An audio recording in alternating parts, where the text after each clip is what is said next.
السلام عليكم ورحمة الله تعالى وبركاته. حبابي، اش اخباركم؟ نتمنى يا ربي تكونوا بخير وعلى خير. اليوم غادي نشارك معكم واحد الوصفه ديال السيكار بالطون. صراحه كيجي زوين وغير بالعجينه العاديه ديال المسمن، فقط فيها اضافه ديال شويه ديال الزبده. تاخذوا الفورص وشويه من الفينو اولا غير الفورص اللي كان متوفر عندكم، شويه د مليحه، واحد شويه ديال الخميره ومعلقه صغيره ديال الزبده. صافي غادي تعجنوهم مزيان. هذا هي العجينه، غادي تخليوها كترتاح.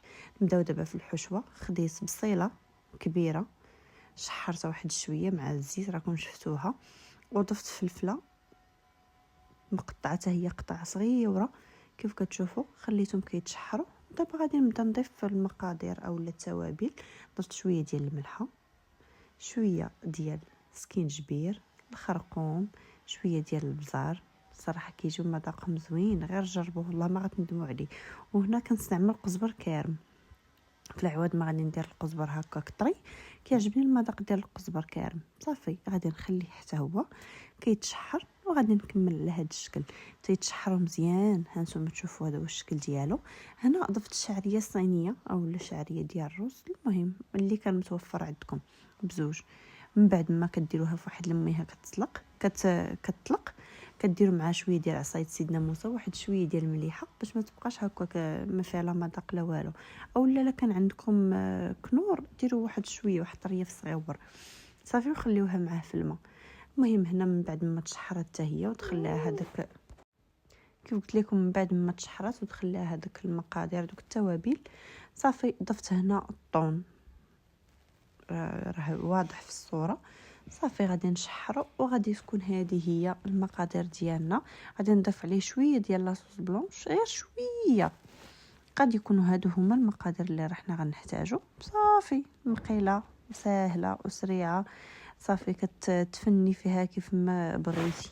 هنا انا بديت ديجا خديت غير العجينه ديال المسمن فقط، ضفت عليها شويه ديال الزبده ودلكتها مزيان. صافي هادشي اللي غادي ندير، غادي نشكلها مسمنات صغيورين وغادي نخليهم كيرتاحوا. من بعد غادي نبدا نهز هذوك المسمنات وكنقرصها على هذا الشكل، كنبسطها واحد شويه. صافي وغادي نحطها هكا في الطاوه اللي غتكون مدهونه بشويه ديال الزيت اللي غادي تدخل الفران. غيكون هذا هو الشكل ديالهم، ساهلين وسريعين. فقط غادي ندهنهم في الاخر بشويه ديال البيض وواحد شويه ديال الخل. تقدروا ديروا الخل، تقدروا ديروا الحليب. صافي وغادي نزينهم بالزنجلان. هذا الشيء اللي غادي ندير، ما غاديش نزيد عليهم شي حاجه اخرى. غادي ندخلهم للفران يطيبوا، وغادي على نار تكون مهيله حتى كيتحمروا. ردوا البال هكا الفران الا كان سخون، ردوا ليه البال. صافي غادي نطيبهم وغادي نوريهم لكم. هذا هو الشكل ديالهم النهائي.